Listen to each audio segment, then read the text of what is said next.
Hey, how's it going everyone? Today I wanted to talk about Tesla's latest update that they're rolling out to the fleet, which is 2020.12.5.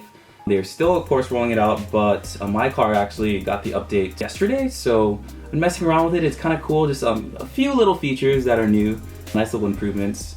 As well, I do have hardware 2.5 with full self-driving, so I don't have the full FSD preview yet with all those cool visualizations, but we now do have a cool new one, which we'll talk about in a second. As well, I really hope all of you guys are doing well amid this current pandemic, crazy times with a lot of chaos happening in the world.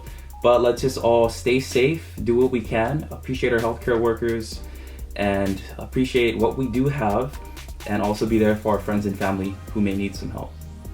Update 2020.12.5. And as you can see, I'm driving a Tesla Model 3 Standard Range Plus, and I also do have the full self-driving package as well. Though I have hardware 2.5, I have yet to be updated to hardware 3. So I'm waiting on Tesla to go ahead and flag my car for the update, and so I can go ahead and get that in and get all the cool FSD preview visualizations. So let's take a look at the release notes. So the first thing that we have here in the release notes is driving visualization improvements. So it shows that the driving visualizations now display traffic cones, and this was the case if you had the FSD preview turned on for hardware 3. Hardware 2.5 did not have this, though hardware 2.5 now has the ability to see traffic cones. Though in real world use, I've noticed that fire hydrants and mailboxes tend to also turn into traffic cones, so it doesn't seem to work as good as what I've seen everyone with hardware 3, what they have, but it works very well. Though it still shows that there's a lot of traffic cones on the side of the road. It displays them all accurately. As well, we have the Dashcam Viewer. So the Dashcam Viewer is great because it allows you to actually go through your solid state drive or hard drive or your flash drive and see all the Dashcam or Sentry Mode clips that were captured. And this is great. This is something that a lot of Tesla owners have been asking Tesla about for quite a while now, because it is a little inconvenient to go ahead and unplug your drive, plug it into your computer, or connect it to your phone and have to browse everything on there. Why shouldn't we be able to do it right here?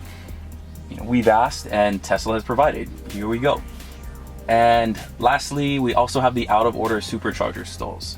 This pretty much will let you know if a supercharging, if a whole bunch of supercharger stalls has some stalls that are just not functioning, that are out of order.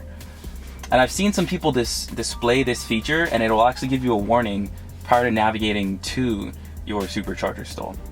So let's go ahead and take a look at the Dashcam and Sentry Mode updates and improvements. So to access the Dashcam Viewer, what you do is you tap on the Dashcam icon here.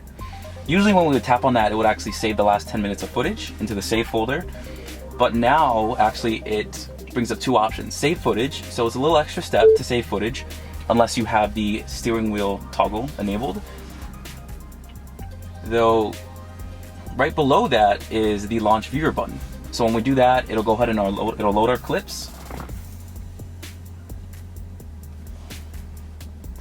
So we can see here we have all of our clips, Sentry clips, and the Dashcam clips. So let's take a look at Dashcam here. So this is a clip from driving, of course, that Dashcam recorded.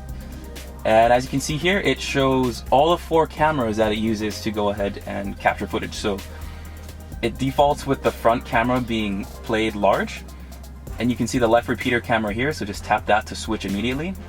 Everything also still continues to play simultaneously. You can tap here to actually go ahead and see your right repeater camera, and of course your rear camera, or back to front.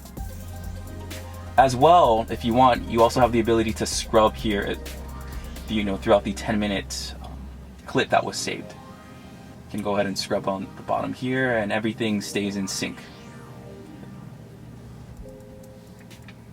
Let's see here, Sentry Mode as well.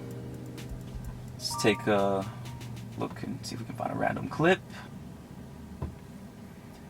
So here is a clip that Sentry Mode recorded while I was at the beach. As you can see, the waves in the back show that it's actually moving. Got our left repeater camera, right repeater camera, rear. So In essence, it is the same as when you're viewing your dashcam recording or your dashcam clips. Scrub through it, and the cool thing is they're all here now. You don't have to remove your solid state drive or hard drive or flash drive, whatever you use to store all your video, to actually see your clips. Another little small nuance that a lot of us have noticed is that the home and the work buttons are a lot larger now, and a little more, they got a little more refined look to them. And as well, this is now the Sentry Mode icon. So Tesla's changed the Sentry Mode icon, supposedly due to potential copyright infringement from a movie in like the 1980s. I wasn't born then, so I'm not too sure what movie that was. Something about HAL 9000, HAL 9000. But apparently now what they have is when your car is triggered to start recording, the graphic displayed on the screen is a graphic that resembles a turret from a game called Portal. It's a game where you basically make all these portals and jump through them, and it basically is like the turret's eye. It's a red pulsating graphic. So I've yet to see that, but we'll take a look at that. It should be pretty cool.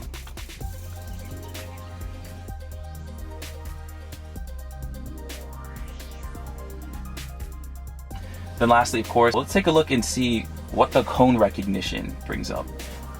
So taking a look at the new visualization, we can actually see that there are a couple of traffic cones displayed on the screen. We have 1, 2, and 3. And we also have a fourth one here, but there is actually not a traffic cone on this side. So let's go ahead and move, see if they move. So it looks like it might be detecting the basketball hoop as a traffic cone. Let us take a drive through my cul-de-sac here. Let's see.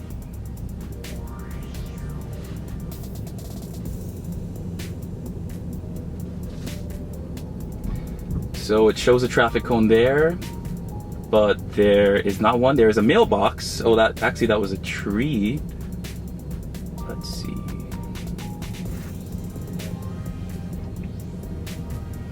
Let's drive through the street here.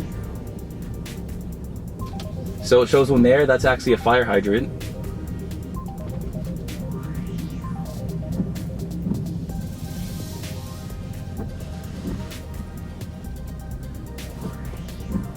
So we've got the fire hydrant there.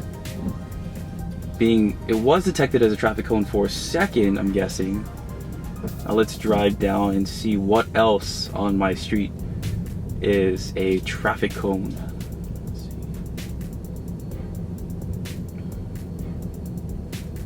Okay, fire hydrant right there, being detected right now as a traffic cone, as we can see.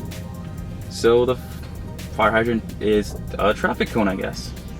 And supposedly this is supposed to help the car in determining where construction zones are. In front of us, we are supposed to have a traffic cone, but we do not. But if we drive up over here, you can see the 2 traffic cones that are right there in front of the mailbox. So that actually does function. It does function quite well in determining traffic cones, though it is thinking a lot of other things are traffic cones as well. And of course, over time, I'm sure Tesla's going to go ahead and refine this. As we move, it still moves, we can see. It looks good. But until next time, guys, if you have any other video ideas, please go ahead and leave a comment. If this video helped you out, go ahead and give it a like, subscribe if you'd like, and I will see you guys soon.